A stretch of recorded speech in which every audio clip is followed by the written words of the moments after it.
Hi hello வணக்கம் மக்களே. இன்னைக்கு நம்ம சேனல்ல மகாபாரதம் தலைப்பு தான் பார்க்க போறோம். தலைப்பு 31வது தலைப்பு. எல்லாருக்கும் இனிய இரவு வணக்கம். வாங்க கதைக்குள்ள போலாம். இது தொடர்ந்து காலையில சிவனோட வரலாறு போட்டுட்டு இருக்கோம் மக்களே. அதையும் நம்ம சேனல்ல பார்த்து நம்ம சேனலுக்கு கொஞ்சம் ஆதரவு கொடுங்க. இரவு மகாபாரதம் கதை போட்டுட்டு இருக்கோம். நிறைய பேர் பாக்குறீங்க, ஆனா மகாபாரதம் கதை தான் பாக்குறீங்க. சிவனோட வரலாறு யாரும் பாக்குற மாதிரி தெரியல. சிவனுடைய வரலாறுன்னு பாருங்க. இரவு மகாபாரதம் வரலாறு தொடர்ச்சியா போட்டுட்டு வருவோம். வாங்க மக்களே கதைக்குள்ள போலாம். இந்த பகுதியில தாய விளையாட்டு பத்தி பார்க்கலாம். மகாபாரத தொடர்லயே இந்த பகுதியில ஒரு இதிகாசத்திலே ஒரு முக்கியமான ஒரு கட்டத்துக்கு தான் இப்ப நம்ம வந்திருக்கோம். இதுல ஒரு நுட்பமான பின்னப்பட்ட ஒரு வலை ஒரு எளிமையான தாய விளையாட்டு வடிவில நிக்குது. கடைசியா யுதிஷ்டிரன் தனது சொத்து, ராஜ்யம், சகோதரர்கள், சுதந்திரம் என எல்லாவற்றையும் உருட்டி எல்லாமே விட்டுறாங்க தாய விளையாட்டுல. இறுதியா ஆபத் பாந்தவனாக கிருஷ்ணர் பாதுகாப்பு அளிக்கிறாரு. அவனது மனைவியை கூட அவமானத்துல இருந்து காக்குறாரு. சகுனி வரான் இந்த கதையில. சகுனி என்ன சொல்றானா, வாள் கொண்டு உன்னால் எதையானும் சாதிக்க முடியவில்லையா, அத தந்திரத்தால சாதிக்க முடியும். வாள் வச்சு சாதிக்க முடியாதது கூட ஒரு தந்திரத்தால என்னால சாதிச்சு காட்ட முடியும் அப்படின்னு சொல்றான். நீ ஒரு முட்டாள் சத்திரியன். எப்போதுமே வாள், விஷம், கொலை செய்வது என்று நீ சிந்தித்து கொண்டிருக்கிறாயே. நீ நினைத்ததை சாதிக்க வேறு வழிகளும் இருக்கிறது அப்படின்னு சொல்றாங்க. தனது தாயக்கட்டைகளை வெளியே எடுத்து, இவை எனது தகப்பனாரின் எலும்புகள். எனக்கு வேண்டியபடி இவை உருளும். உனக்கு என்ன வேண்டுமோ கேளேன், அதை நான் உனக்காக வீழ்ச்சி செய்வேன் அப்படின்னு சொல்லிட்டு சொல்றாங்க. அன்றைய தர்மப்படி நீங்க ஒரு சத்திரியனை தனிப்பட்ட முறையில நேருக்கு நேர் மோதும் போது பல பரீட்சைக்கு அழைத்தாலும் சரி, அல்லது தாயம் விளையாட அழைச்சாலும் அவன் வரமாட்டான். ஏன்னா மறுக்க முடியாது வரமாட்டேன்னு சொல்லி. அவன் நிச்சயம் சவாலை ஏற்றே ஆக வேண்டும். சகுனி யுதிஷ்டிரனிடம் தாயம் விளையாடும் சபலம் உண்டு, அதோடு எப்படி விளையாட வேண்டும் என்ற சூட்சமும் அவனுக்கு சுத்தமாவே தெரியாது. யுதிஷ்டிரனுக்கு நாம் ஒரு முறை அவனை தாயம் விளையாட அழைப்போம் அப்படின்னு சொல்லிட்டு இருக்காங்க. உனக்காக நான் விளையாடுறேன். இந்த ஒரு ஆட்டத்துல அவங்களோட சொத்து, ராஜ்யம் எல்லாத்தையும் அவங்களிடம் நான் பறிக்கிறேன் அப்படின்னு சொல்றான் சகுனி. அவர்களை இங்க மட்டும் வர செய்து விடு, மற்றது நான் பாத்துக்கிறேன் அப்படின்னு சொல்லி சகுனி பேசிட்டு இருக்கான். சட்டென்று உயிர் வந்தவனானான் துரியோதனன். துரியோதனுக்கு திடீர்னு உயிர் வந்த மாதிரி இருக்கு. உடனே குளித்து உடை மாற்றிக்கொண்டு உணவருந்திய அதே வேகத்துல தனது தந்தையை சென்று சந்திக்கிறான். தந்தையை, நாம் பாண்டவர்களை தாயம் விளையாட அழைக்க வேண்டும் என்றான். இதை கேட்ட மாத்திரத்தில் குறுக்கிட்ட பீஷ்மர், அதற்கு வழி இல்லை அப்படின்னு சொல்றாரு. முதன்முறையாக வெளிப்படையாகவே பீஷ்மரை எதிர்த்து துவங்கினான் துரியோதனன். உமக்கு வயதாகிவிட்டது, உம்மால் இன்றைய அரசியலை புரிந்து கொள்ள முடியாது அப்படின்னு சொல்றான் பீஷ்மரை பார்த்து துரியோதனன். அதை என்னிடமே விட்டு விடுங்கள், நான் பார்த்து கொள்கிறேன் அப்படின்னு சொல்றான். அந்த நாள் வரையிலும் யாருமே பீஷ்மரை கண்டனம் செய்து யாரும் பேசியதே கிடையாது. முதல் முறையா துரியோதனன் பீஷ்மரை கண்டனம் பண்ணி பேசுறான். ஆனா இன்று இந்த இளையவனால் ஓரமாக ஒதுக்கி தள்ளப்பட்டார் பீஷ்மர். இதை பார்க்க நேர்ந்த அனைவருமே அதிர்ச்சியோடு திகைத்து நின்றனர். ஆனால் யாரிடமும் எதை பேசுவதற்கும் துணிச்சல் இல்லாமல் போனது. வெளியே தனக்கு இதில் விருப்பமில்லை என்று சொன்னாலும் உண்மையில் திருதராஷ்டிரன் இதை விரும்பினான். அவர்கள் பாண்டவர்களுக்கு அழைப்பு விடுத்தார்கள். மிக நல்ல ஒரு மனிதனாக இருந்த யுதிஷ்டிரன் நமது பங்காளிகளில் நம்மை அழைத்திருக்கிறார்கள். அவர்கள் இப்போதுதான் நம்மிடம் விருந்தாளிகளாக வந்து தங்கியிருந்தார்கள். அவர்கள் இடத்திற்கு சென்று அவர்களது விருந்தினர்களாக தங்க வேண்டிய நமது முறை வருகிறது. அதை ஏற்பதுதான் நமது தர்மம் அப்படின்னு சொல்லிட்டு துவங்குறாரு. உடனே பீமன் மீண்டும் அந்த இடத்திற்கு சென்று அவர்களோடு பகடை விளையாடினால் நம்மை போல முட்டாள்கள் யாரும் இருக்க முடியாது. அவர்கள் வேறு ஏதோ திட்டமிட்டு இருக்கிறார்கள். எப்படியாவது நம்மை தீர்த்து கட்ட அவர்கள் மீண்டும் முயற்சி செய்வார்கள் அப்படின்னு சொல்றாரு. யுதிஷ்டன் இல்லை இல்லை, இது நமது தர்மம். அவர்கள் என்னை தாயம் விளையாட அழைத்தால் ஒரு அரசனாக என்னால் மறுக்க முடியாது அப்படின்னு சொல்றாரு. அது மட்டுமல்ல, எப்படி தாயம் விளையாட வேண்டும் என்பதை பற்றி அறிந்திராத போதும் அவனுக்குள் விளையாட வேண்டும் என்ற ஆசை இருக்கு யுதிஷ்டனுக்கு. துவங்கியது ஆட்டம். 5 சகோதரர்களும் அவர்களது அரசியும் பெருமை மிகுந்து பட்டொலி வீசி பறக்கும் தங்களை புகழை பறைசாற்றும் விதமாக முழு அரச பரிவாரங்களின் துணையோடு அஸ்தினாபுரம் நோக்கி திரும்பும் பயணத்திற்கு ஆயத்தமானார்கள். பகடை விளையாடுவதற்காகவே ஒரு தனி மண்டபத்தை பாண்டவர்களுடைய மாய அரங்கிற்கு இணையானதாக அமைத்திட விரும்பினான் துரியோதனன். உள்ளூரிலே ஒரு கட்டிட கலைஞனை அமர்த்தி கண் கவரும் விதத்தில் அரங்கை அசத்தலாக அமைக்க வேண்டும் என்று முனைப்புடன் சகிக்க முடியாதபடி அலங்கோலமாக நிர்மாணித்து முடித்தான். அவனது சொந்த சகோதரர்களுக்கு ரசனை என்பதே பொதுவாக அவர்களிடம் இல்லாத போது இந்த அரங்கை பிடிக்காமல் போனது. இங்கே பாண்டவர்களும் ஒரு தவறை செய்தார்கள். துவாரகைக்கு திரும்பியிருந்த கிருஷ்ணரிடம் அவர்களுக்கு வந்திருந்த அழைப்பை பற்றி தெரிவிக்கவில்லை. தாங்களாகவே நமது பங்காளிகளை சந்திக்க தானே போகிறோம் என்று நினைத்து கொண்டு கிளம்பினார்களாம். பாண்டவர்கள் அரங்கிற்கு சேர்ந்தார்கள். இந்த பகடை விளையாட்டை பார்ப்பதற்காக மொத்த அரசவையும் நிரம்பி இருந்தது. விளையாட தயாராக தாயம் விளையாடும் கரத்தின் முன் சென்று அமர்ந்தான் யுதிஷ்டன். அடுத்து வந்த துரியோதனன் தாயகரத்தின் எதிர்முனையில் அமராமல் சற்று தள்ளி அமர்ந்தான். மக்கள் இதை சற்று வியப்புடன் பார்த்தார்கள். எனக்காக எனது மாமா சகுனி அவர்கள் தாயம் விளையாடுவார்கள் என்று அறிவித்தான் துரியோதனன். சபையோருக்குள் ஒரு மெல்லிய முணுமுணுப்பு கிளம்பியது. தாயம் விளையாடுவதில் சகுனி கை தேர்ந்தவன் என்பதை அனைவருமே அறிந்திருந்தார்கள். தாயம் விளையாடுவது ஒன்றையே தனது முழு நேர வேலையாகவே வைத்திருந்தானாம் சகுனி. அதிலும் அவனது கையில் இருக்கும் பகடக்காய்கள் தந்திர முறையில் சக்தியூட்டப்பட்டிருந்ததையும் அனைவரும் அறிந்திருந்தார்கள். மக்கள் இது சரியில்லை, யுதிஷ்டன் தோற்று விடுவான் என்றுதான் கிசுகிசுத்தார்களாம் அனைவரும். யுதிஷ்டன் துரியோதனிடம் நான் உன்னோடு விளையாடுவதற்கு தான் வருவதாக நினைத்திருந்தேன் என்றான். அதற்கு துரியோதனன், என் சகோதரனே, நீ ஏன் பயப்படுகிறாய்? என் மாமா எனக்காக விளையாடுகிறார். இதில் என்ன பிரச்சனை? நாம் எல்லோரும் ஒரே ரத்தம் தானே. உன் தைரியத்தை நீ தொலைத்து விட்டாயா?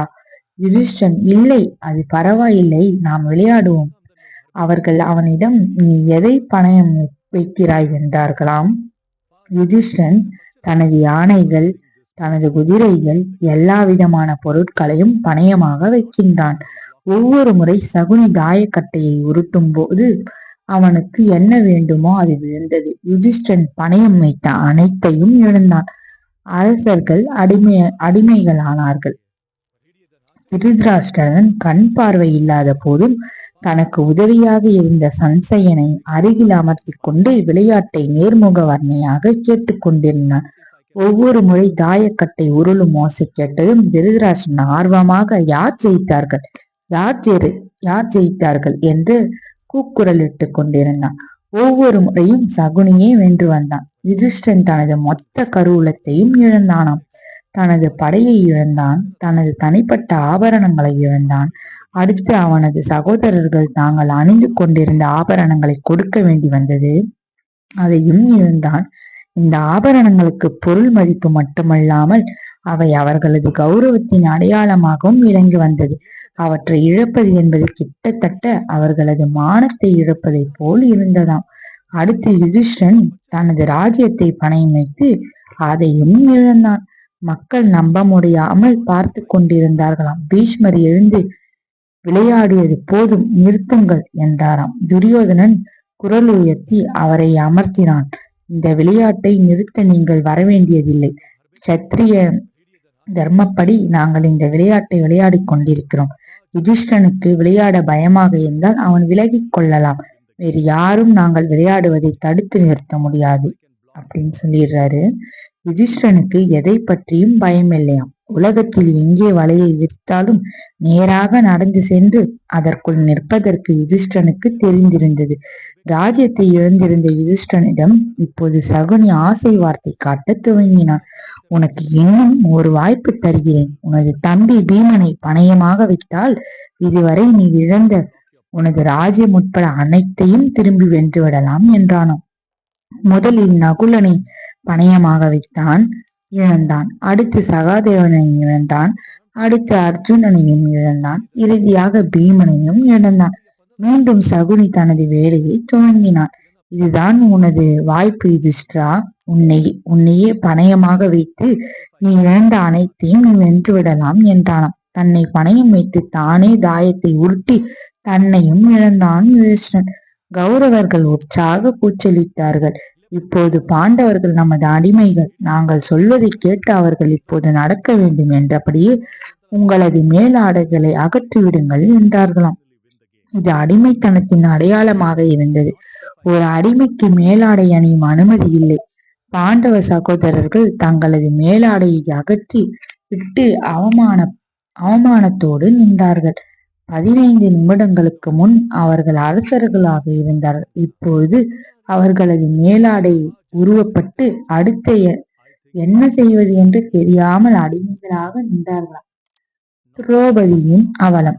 இப்போது கர்ணன் யுதிஷ்டனிடம் உனது மனைவியை, உனது அரசியை நீ பணயமாக வைக்கலாமே என்றானாம்.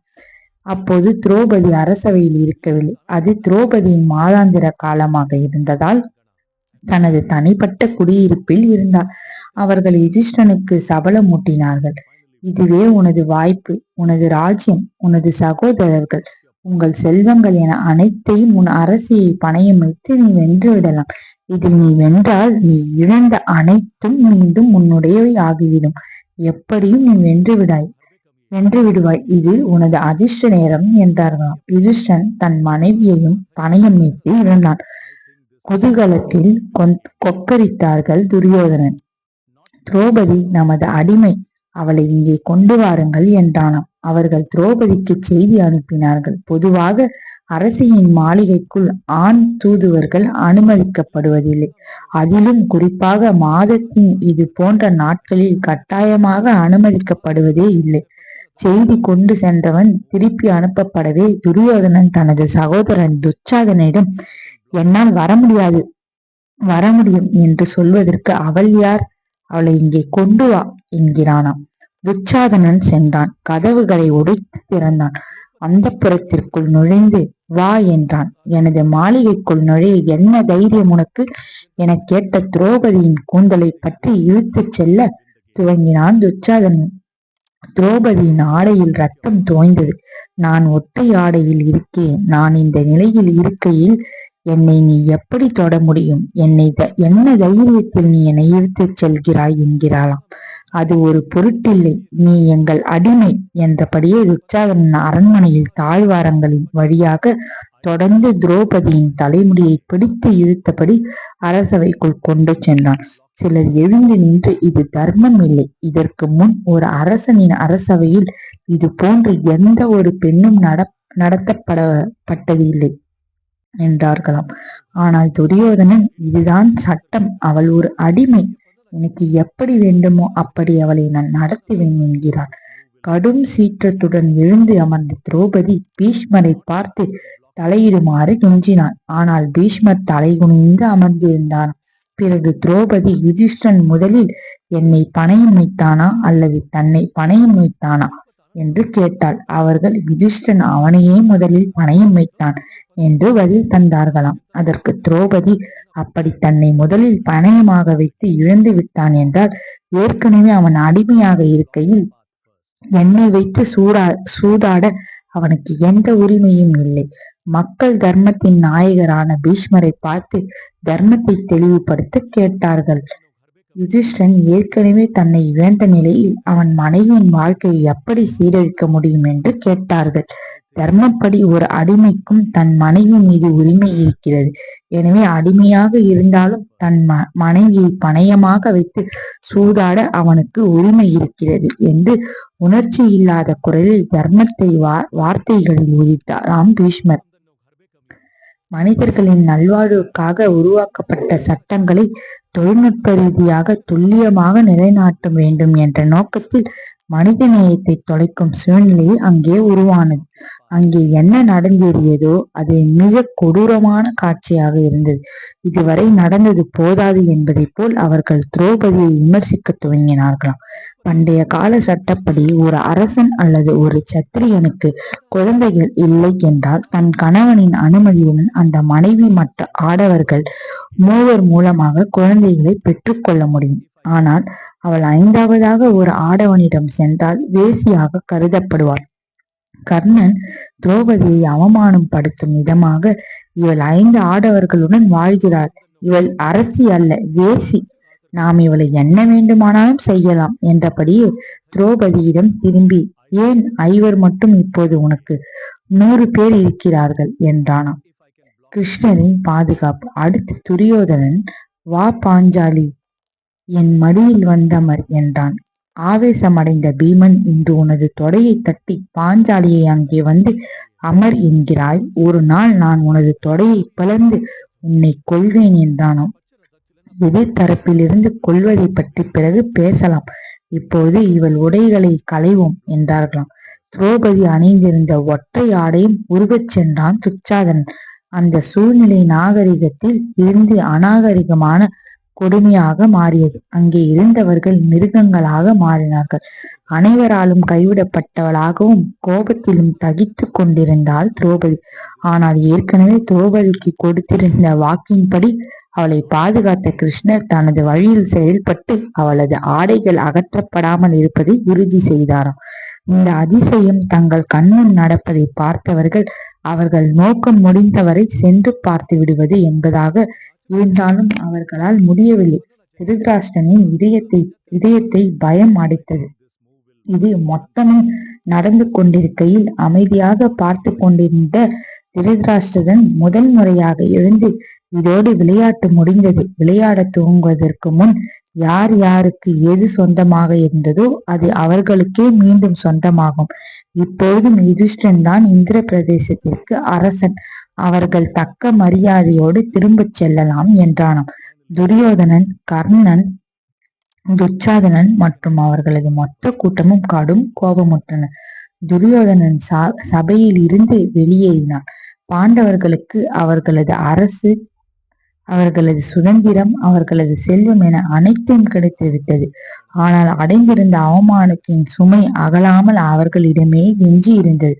தலை குனிந்தபடி இந்திரபிரஸ்தம் நோக்கி தங்கள் பயணத்தை துவங்கினார்கள்.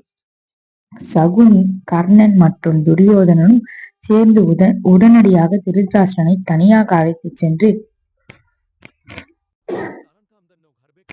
இது சரியல்ல, நீங்கள் தலையிட்டதால் நான் நடுநிலையாக விளையாடப்பட்ட ஒரு விளையாட்டு இப்போது பாரபட்சமாக முடிவுக்கு போய்விட்டது.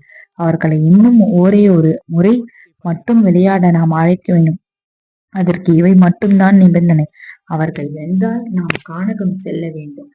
அவர்கள் மொத்த ராஜ்யத்தையும் எடுத்துக் கொள்ளலாம். அவர்கள் தோற்றுவிட்டால் அவர்கள் காட்டுக்கு சென்று 12 ஆண்டுகள் வாழ்ந்து அடுத்து 1 வருடம் காலம் தலைமறைவாக இருக்க வேண்டும். 13 வருடங்களுக்கு பிறகு அவர்கள் மீண்டும் தங்கள் ராஜ்யத்தை பெற்றுக் கொள்ளலாம் என்றார்களாம். எப்படியும் நாம் விளையாடிய விளையாட்டுக்கு ஏதாவது ஒரு விலை இருக்க வேண்டுமோ என்றார்களாம் அவர்கள். மீண்டும் ஒரு முறை தனது மகனின் மீது கொண்ட பாசத்தினால் திருதராஷ்டிரன் தலையாட்டினான். மீண்டும் பாண்டவர்களை திரும்ப அழைத்து வர தூதுவர்களை அனுப்பினான்.